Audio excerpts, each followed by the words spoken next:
Hi friend, welcome to July 23rd. I'm Pat Sloan and this is my daily video. So we're going to go over a challenge today, which this is an easy one.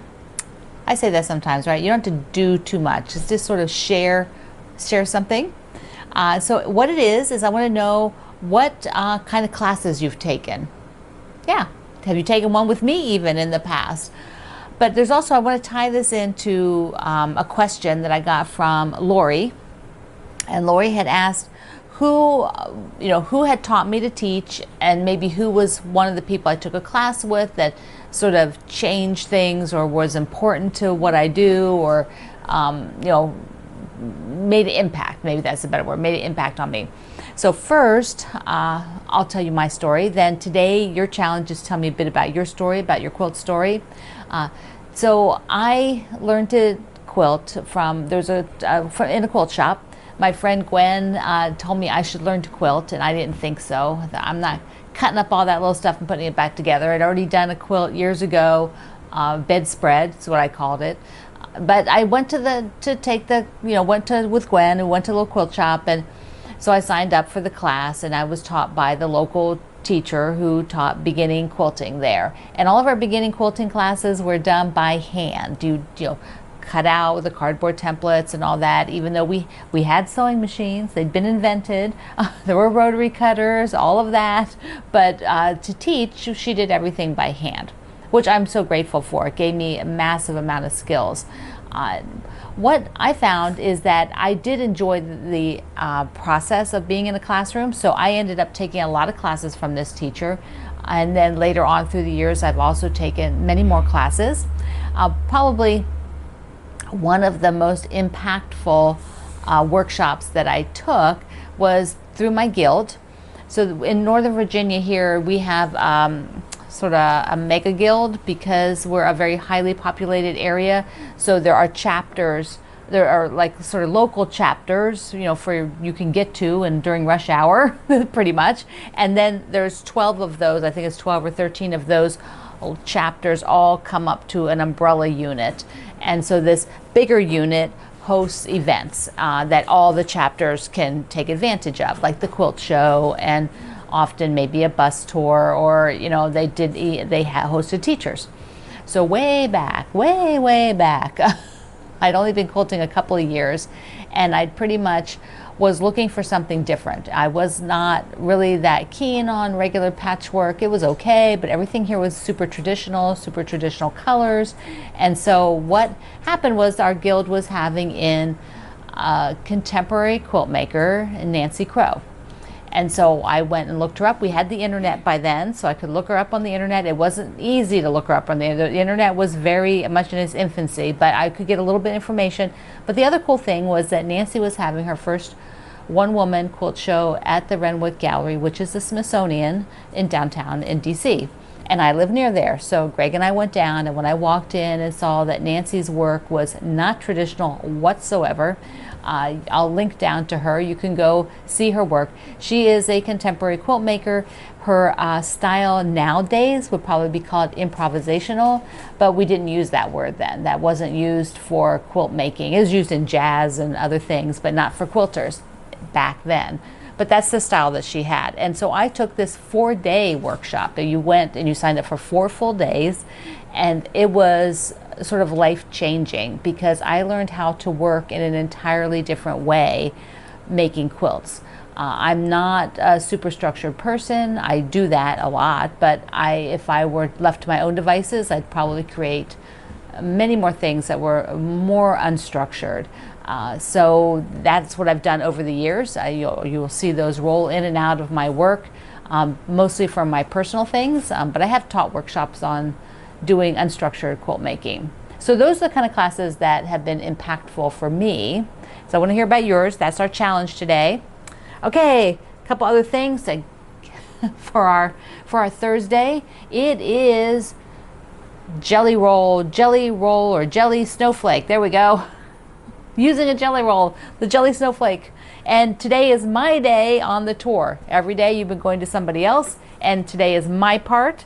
So Greg is gonna roll on down here, and you're gonna see this is your last section. So on your layout, you know, you saw the layout, and a lot of you have been placing your blocks to see that. You're going to make 4 of these.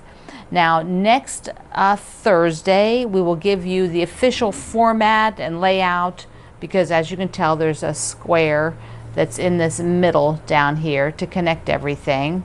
But this is what the unit looks like that you will make 4 of. And mine is scrappy, so you'll see on my website today, link below, that I have 4 different colors of these, because my quilt is done a little bit scrappy. It's not sort of tonal, or not like all blue or all red and white, which are fabulous. I just chose to do mine a little bit different with this jelly roll because I had navy, red, green, aqua, so mine has all of those in it.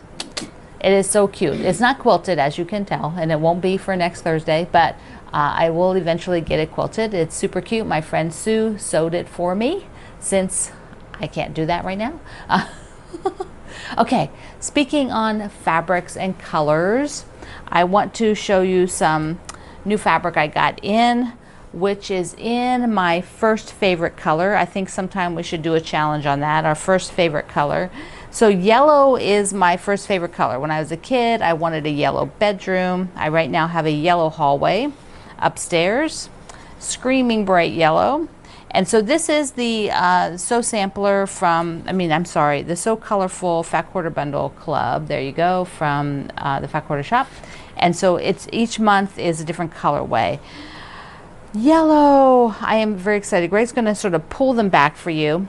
This chart that comes with these clubs tell you what the fabric is, but they're all different. Here's the bananas from Tula Pink. Do you remember that? I'll see if we can, if they still carry it, I'll link you to it. Got great dots. I like these samplers like this because I can add all these shades of fabric into my collection. Dots, love the dots on the grid work. Super cute. Oh, there's a honeycomb coming up. I like that too. So there's a variety here. They go from a little bit darker to brighter. Some have multicolors on them, like these 2 florals. Then here's one's a very basic, or a tonal, because I use tonal to mean that it reads solid from a distance. We also have little, what are they, Greg? Oh, they're bunnies, little bunnies. Yeah, Greg thinks it's pretty funny. We've got bananas and bunnies in the same collection. This is my friend Christopher's pin fabric. It's a basic, so it's got these little pins on it.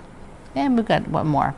Here we go, some more squares. So these are all super nice to collect. And I love them for that factor, because they're a fat quarter, so they're plenty of fabric. You can add them into your collection. And then when you go to work on something, you can do things that are a bit more scrappy, because now you have a variety of fabrics, and they're all by color. So I will link you up to that below. Sometimes there's leftovers from the club, and you'll be able to buy just that one. So you always have to check and see what's in there. Okay.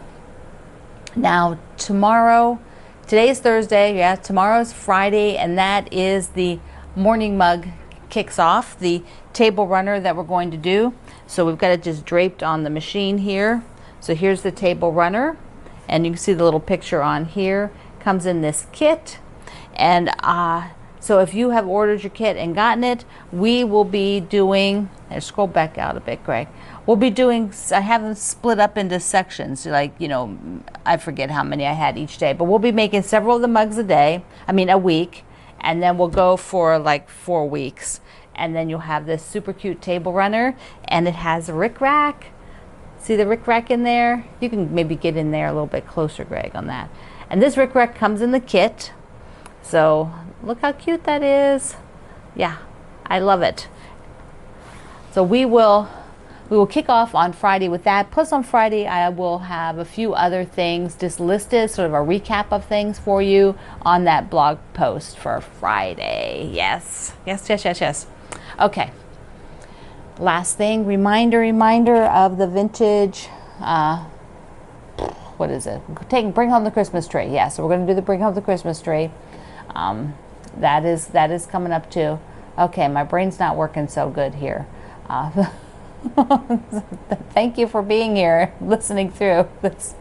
So I really like hearing your stories. So I like hearing how you approach classes, maybe a class has been important to you. I think that's a good thing for the challenge today, because all of us take learning a different way. You may have done learning online. It may have been something that wasn't in a formal classroom, but maybe you were taught by your auntie or your grandma something about quilt making that really stuck with you. So I'd love to hear you share those stories. And if you happen to have a photo of the project that goes with that, yay, share that too. All the links below. Thank you for using them. If you're looking for my online shop, you can go to any of my websites. I'll list it down there. So all of the vendors on there are the people that we work with, and so they help support our small family business. I love you, and I will see you online. Mwah.